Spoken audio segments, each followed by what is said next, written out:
just what was this?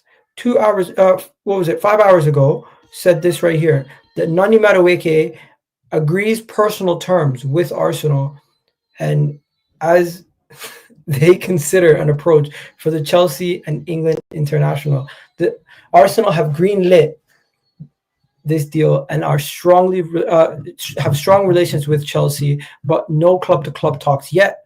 A firm option to bolster their wings. Now, here's the thing. I don't want Nani Madueke, and I have made this clear on numerous occasions. I don't want Nani Madueke. If you guys go see my tweets, you can see I've tweeted about it yesterday, saying Arsenal. Why would Arsenal even look at Nani Madueke, as Ethan is already a better player, younger, and no need to block his pathway. I've also gone. And the day that this link was being even reported, I went to the level of saying nobody wants or needs him to Arsenal. We need to stop buying Chelsea rejects. I don't want him. Ethan can offer us more. And I think a lot of you guys might agree with me. Even people who genuinely on a regular basis disagree with me, like Livs, is in the chat saying he agrees with me on this situation. I don't think we need Nani Madueke. I don't want Nani Madueke. I'm against Arsenal signing Nani Madueke. Simply put, I think it would be a mistake. I think we don't need him, and they've made it very clear and evident why I don't think we should sign him. Now, Fabrizio Romano did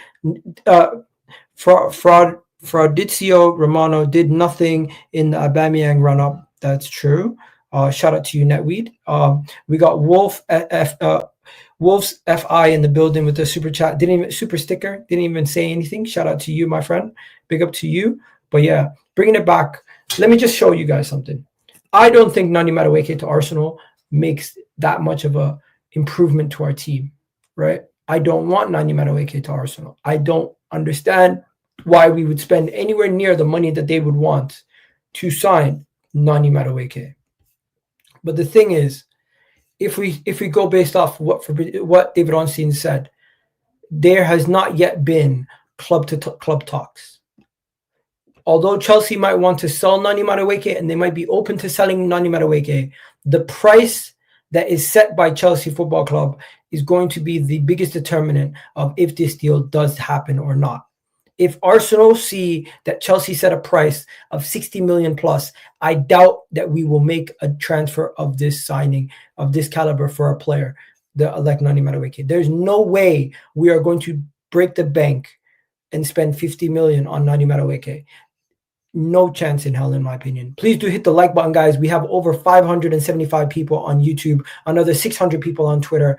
Please hit the like buttons. Let's get this video past at least 250 likes. Should not be a problem right now if you guys hit the like button. Now, my question to you guys is, do you think Nani Madueke to Arsenal will happen? Before we go any further. Now, personal terms, we've agreed to personal terms with players in the past. We've agreed to personal terms with so many players in the past who have not signed. If I'm not mistaken, Higuain, we agreed personal terms. Julian Drexler, we agreed personal terms.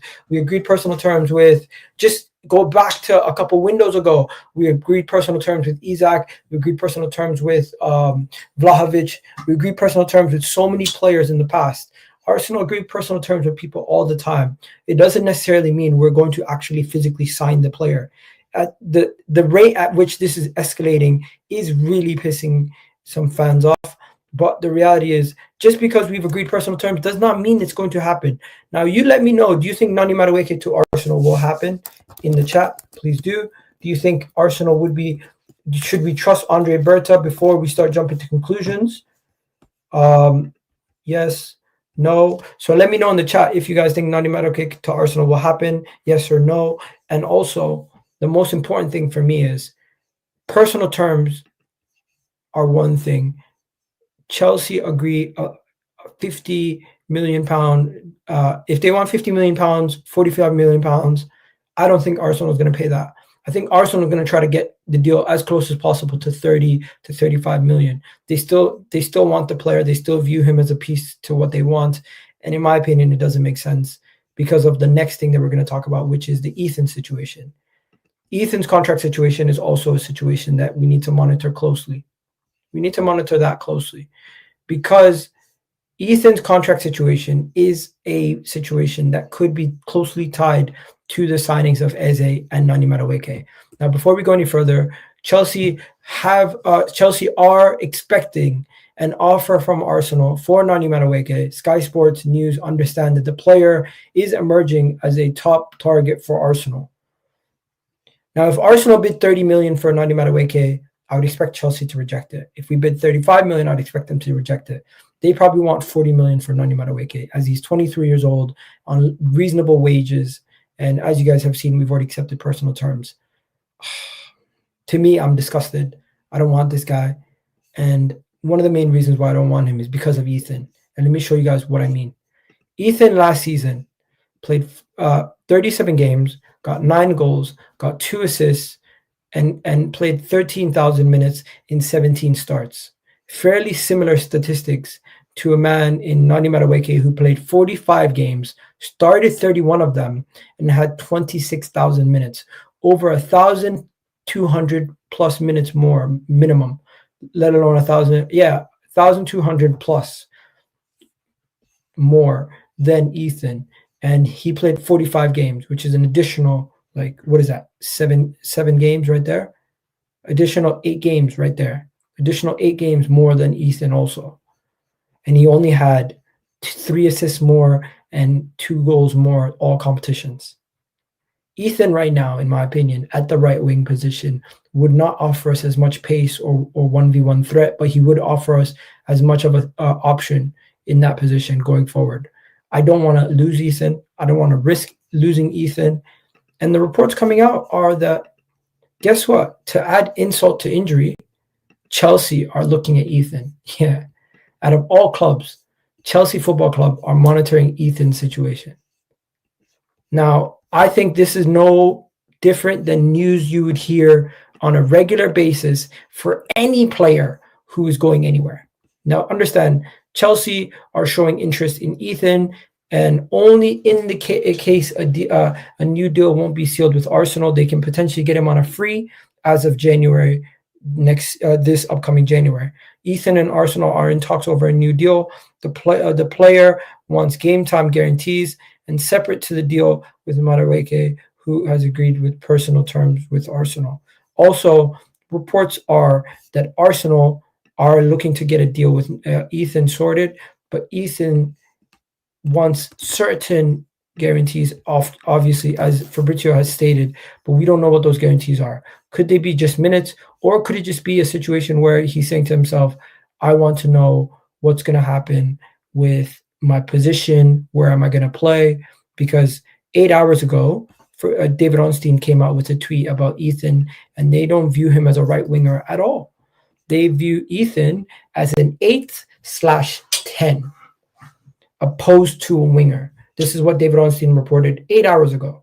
So with that being said, Ethan being viewed as an 8/10, does that mean that's why they're going to go get Nani Madueke? Does that mean that's why they're justifying the signing of Nani Madueke? They're viewing Nani Madueke as an improvement in our squad depth, improvement on coming off the bench from what we currently have. Personally, for me, I would rather not block the pathway. But if they view Ethan as a 8/10, I don't think Ethan is going to play over Havertz, over Odegaard, over Declan Rice, over Mikel Moreno. But there's going to be minutes to go around, probably. There's going to be minutes to go around. Just don't see it. I just don't see it. And to add insult to injury, to add insult to the whole Madueke situation, Chelsea are going to go sign Kudus with that same money we're trying to sign Madueke with. They're trying to go sign Mohamed Kudus for the same money we're trying to sign Madueke with, and they're also looking to get Ethan. Now, I don't think they're going to get Ethan.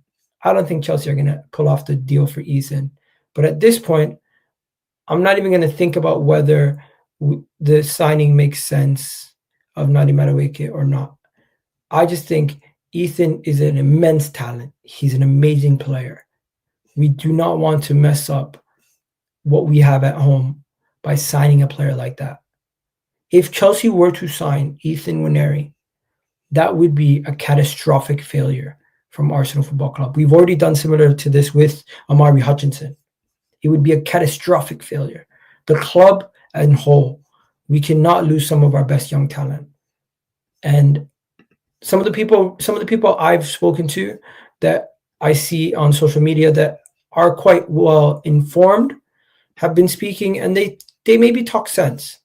Let me show you this tweet right here, for example. And I think this is very relevant. So shout out to MMA Gunner. MMA Gunner reports that it's just reports that come out whenever a player is in contract talks. Player X is in contract talks with club X. Other clubs are interested. The player X wants to stay. So this just might be this kind of situation where the agents are doing what they do to get the best deal for their players. Don't forget, Ethan right now is on $5K a week, and he's looking to get a new professional contract, which is going to get him to maybe 30 to 25 to 40 to 50K a week. He wants a significant raise since he's going to be playing the first team. And maybe as fans, we need to be a little bit more level-headed and not necessarily go too worried. Because if I look at the squad size, we do have a squad size in which where we can potentially still have enough minutes for him to play.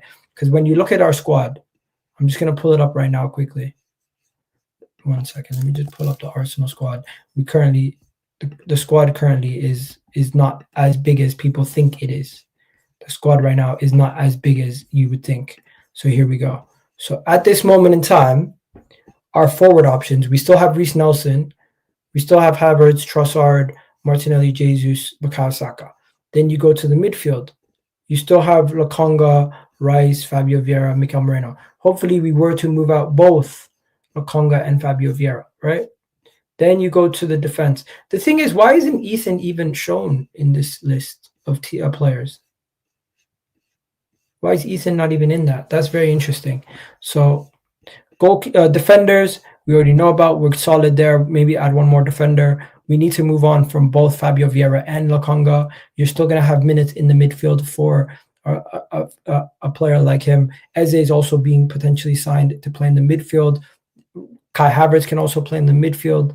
We're not going to see Jesus fit for a while. Reece Nelson, I don't know if we're going to sell him or not, but reports are we're going to sell him to. We're going to sell him also. So there's going to be positions. At this moment in time, we basically have 1, 2, 3, 4 forwards. So we need at least minimum 2 attacking players to come in, be it Eze and a striker. But reports are Eze is being signed to play in the midfield. Midfield right now, Zubimendi walks in, Norgard walks in. That's 5 midfielders. Forget about Lokonga and Albert. Forget about Fabio Vieira and Albert Sambi Lokonga. Our team, we're going to need decent recruitment in the majority of these places. So 3 midfielders. We're going to be signing 3 midfielders this window. We've already got Norgard, Zubimendi, and Eze as those 3 midfielders being linked.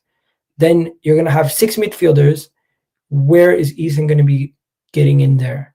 He's not going to be the backup to Odegaard. That's going to be Eze. He's not going to be the backup to Declan Rice. That's Moreno. He's not going to be the backup to Zubimendi. That's going to be Norgard. Very interesting. The attack. The Bukayo Saka backup is reportedly going to be none other than Madueke. The backup striker is going to be Kai Havertz. We're going to sign a forward, a starting striker. And one of Martinelli and Trossard are going to go, and we're going to probably sign a left winger. If Eze is the left winger, and we don't sign Rodrigo, then maybe both Martinelli and Trossard end up staying, and Eze is just added to the team, and he's going to bolster the left wing and the midfield and the 10. Regardless, I still don't see why Madueke signing is better than what we currently have. Let me repeat that again. Is Madueke better than Bukayo Saka? No. Is Madueke better than Martinelli? I don't think so. Is Martinelli better than Trossard? I don't think so.